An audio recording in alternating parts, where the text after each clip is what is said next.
BC का perpendicular bisector given है। Perpendicular bisector मतलब 90 डिग्री एंगल भी फॉर्म कर रहा है और BD इक्वल टू DC है, मतलब दो इक्वल पार्ट्स में डिवाइड कर रहा है। Show that triangle ABC is an isosceles triangle in which AB equal to AC।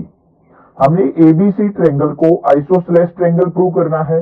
क्या होती है आइसोसेलेस ट्रायंगल? जिसके अंदर जिस ट्रायंगल में दो साइड्स इक्वल हो, और हमने जो इक्वल प्रूव करनी है वो AB equal to AC prove करनी है। मींस ये साइड इस साइड के इक्वल प्रूव करनी है। तो चलिए देखते हैं कैसे करेंगे। सबसे पहले लिखेंगे गिवन क्या है।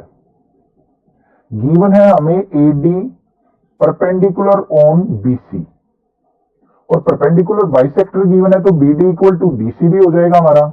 BD इक्वल टू DC, जो भी स्टेटमेंट हमें गिवन है उससे हम फाइंड आउट कर लेंगे कि क्या हमारा गिवन बनता है। उसके बाद लिखेंगे टू प्रूव। टू प्रूव में हमने क्या करना है, ट्रायंगल ABC को इज आइसोसेलेस प्रूव करना है, और आइसोसेलेस के साथ साथ हमने क्या करना है, AB equal to AC side को भी इक्वल प्रूव करना है। तो चलिए देखते हैं कैसे प्रूव करेंगे। अब देखो AB और AC इन दो साइड्स को इक्वल करना है। फिर मैं बता रहा हूं थ्योरम्स का अच्छा सा तरीका है, कोई नहीं बताता है। जिन दो एंगल या दो साइड्स को इक्वल प्रूव करना हो तो ये चेक कर लो कि वो साइड्स कौन सी ट्रायंगल में आ रही हैं, और उन दोनों ट्रायंगल्स को कॉन्ग्रुएंट प्रूव कर दो। अब AD साइड जो है हमारी कौन सी ट्रायंगल में आ रही है, ADB में। AC साइड किस में आ रही है, ADC में। तो इस ट्रायंगल को और इस ट्रायंगल को क्या कर देंगे, हम कॉन्ग्रुएंट प्रूव कर देंगे। तो सबसे पहले लेके चलेंगे हम in triangle ADB and triangle ADC।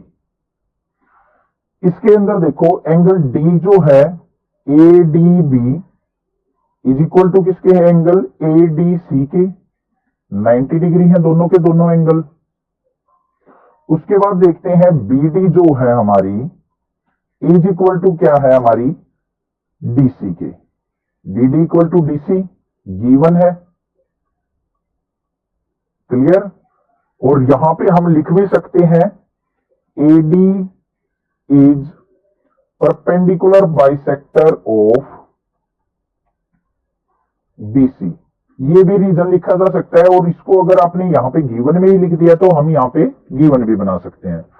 उसके बाद हम क्या लिखेंगे, यहां पे AD जो साइड है वो इस ट्रायंगल में भी आ रही है, इस ट्रायंगल में भी आ रही है। तो AD इक्वल टू क्या हो जाएगा हमारा, AD के कॉमन हो जाएगी।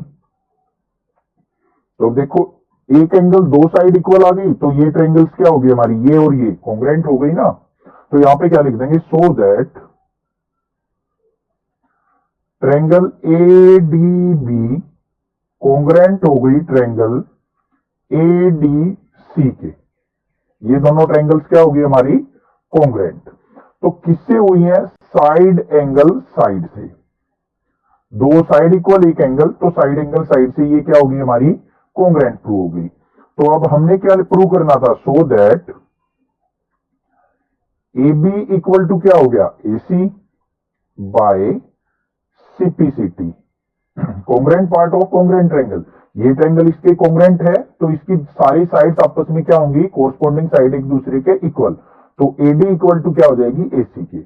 अब दो साइड्स ट्रायंगल की इक्वल होगी तो ये ऑटोमेटिकली ABC हमारी क्या होगी, एक आइसोसेलेस ट्रायंगल। तो यहां पे क्या लिखा जाएगा, सो ट्रायंगल ABC इज आइसोसेलेस। अब किसी भी टीचर से पूछेंगे तो ये कहते हैं कि ट्रायंगल्स, ये थ्योरम्स का कोई भी तरीका नहीं होता है, आपको समझनी पड़ेगी, याद करनी पड़ेगी, रटनी पड़ेगी। ऐसा नहीं है, बहुत सी थ्योरम ऐसी हैं जिनका थोड़ा सा तरीका है, वो मैं आपको साथ के साथ बताता हूं। कोई भी टीचर आपको सुजेस्ट नहीं करेगा, जैसे मैंने यहां पे बताया फिर कि कोई भी दो एंगल दो साइड्स इक्वल प्रूव करनी हो किसी भी थ्योरम के अंदर, तो उनको सबसे पहले चेक करो कि वो कौन सी ट्रायंगल का पार्ट है। उसके बाद उन दोनों ट्रायंगल्स को कॉन्ग्रुएंट प्रूव करने की ट्राई करो, अपने आप की थ्योरम हो जाएगी हमारी। आई होप आपको समझ में आ गई है। नेक्स्ट बात करते हैं अपने क्वेश्चन नंबर 3 की। क्वेश्चन नंबर 3 की स्टेटमेंट देखेंगे क्या है, ABC is an isosceles triangle. ABC जो है एक आइसोसेलेस ट्रायंगल गिवन है, इन विच altitude BE and CF are drawn to equal sides AC and AB respectively. AB side के ऊपर CF एल्टीट्यूड ड्रॉ किया गया है, AC साइड के ऊपर BE एल्टीट्यूड ड्रॉ किया गया है.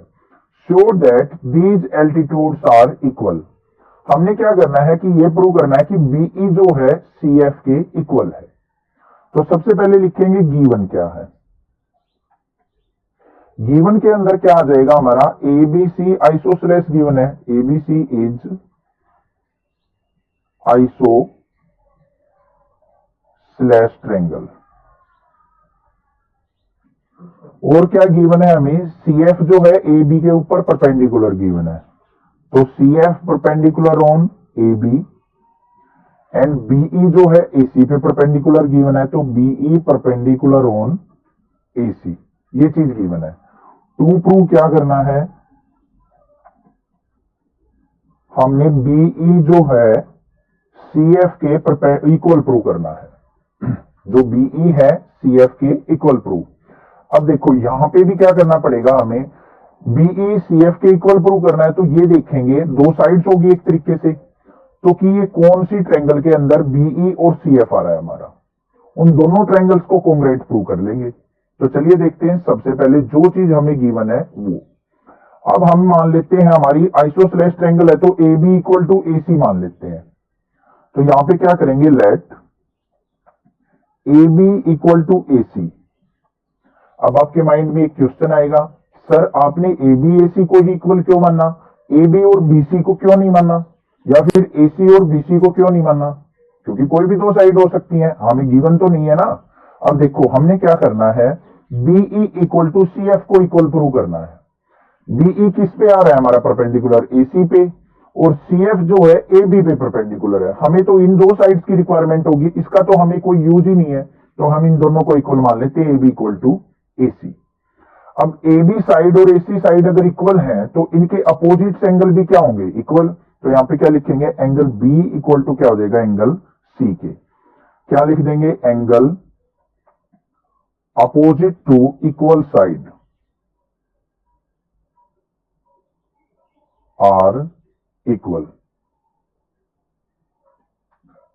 समझ में आ गई बात. Angle opposite to equal sides are equal. AB के सामने वाला एंगल C, AC के सामने वाला एंगल B, तो B इक्वल टू C होगा, या C इक्वल टू B कैसे भी लिख सकते हैं, कोई प्रॉब्लम नहीं है. अब बात करते हैं, देखो in triangle BFC and triangle BEC, इसको इसके इक्वल प्रूव करना है. तो सबसे पहले देखो BE किस में आ रहा है हमारा, BEC में, तो BEC ट्रायंगल ले ली. CF किसके अंदर आ रहा है, BFC, तो BFC ट्रायंगल ले ली. समझ में आ गई बात. इसको मैं भी डिफरेंट कलर से दिखा देता हूं. तो एक तो रेड वाली ट्रायंगल, एक ग्रीन वाली ट्रायंगल. ग्रीन वाली ट्रायंगल के अंदर हमारा BE आ रहा है, रेड वाली में CF आ रहा है. दोनों ट्रायंगल से ले ली, दोनों को हम कॉन्ग्रुएंट प्रूव कर लेंगे. CPCT से BE इक्वल टू CF हो जाएगा. यही एक ट्रिक है छोटी सी थ्योरम्स की, एंगल और साइड इक्वल प्रूव करनी हो तब क्या फाइंड आउट करेंगे, ये देखेंगे कौन सी ट्रायंगल के अंदर आ रहा है और उनको कॉन्ग्रुएंट प्रूव कर लेंगे. ये मैंने हर एक वीडियो में बताई है आपको ट्रिक, यही ट्रिक है हमारी थ्योरम्स की. तो यहां पे सबसे पहले बात करूं मैं इन ट्रायंगल्स की, दोनों की दोनों ट्रायंगल्स के अंदर एंगल E और angle F. Angle E equal to क्या होगा, एंगल F के 90 डिग्री होगा. एंगल E और F क्या है, दोनों के दोनों 90 डिग्री. रेड वाली ट्रायंगल में F, ग्रीन वाली में E. उसके बाद बात करूं मैं एंगल C जो है एंगल B के हैं. एंगल C जो है वो किसके इक्वल है, एंगल B के. रेड वाली ट्रायंगल का B और ग्रीन वाली का C, ये दोनों एंगल इक्वल हैं, प्रूव कर चुके ऊपर. तो यहां पे क्या लिखेंगे, प्रूव. थर्ड साइड की बात करूं कि BC जो है इक्वल टू BC है. ये रेड में भी आ रही है, ग्रीन में भी आ रही है, तो ये क्या हो जाएगी हमारी कॉमन साइड. अब दो एंगल इक्वल हो गए, एक साइड इक्वल होगी, तो दोनों ट्रायंगल क्या होगी, कॉन्ग्रुएंट. तो यहां पे क्या लिख देंगे, सो ट्रायंगल BFC कॉन्ग्रुएंट होगी ट्रायंगल BEC के. इससे हम क्या लिख देंगे, hence BE equal to CF by CPCT, congruent part of congruent triangle. और ये किससे हो गया हमारा, एंगल साइड एंगल से कॉन्ग्रुएंट हुआ था। तो यहां पे क्या आ गया, हमारा रिजल्ट प्रूव हो चुका, हैंस प्रूव। आई होप आपको समझ में आ गया होगा ये पार्ट भी। ये क्वेश्चन में भी आपको अच्छे से क्लियर होगा। कोई डाउट आए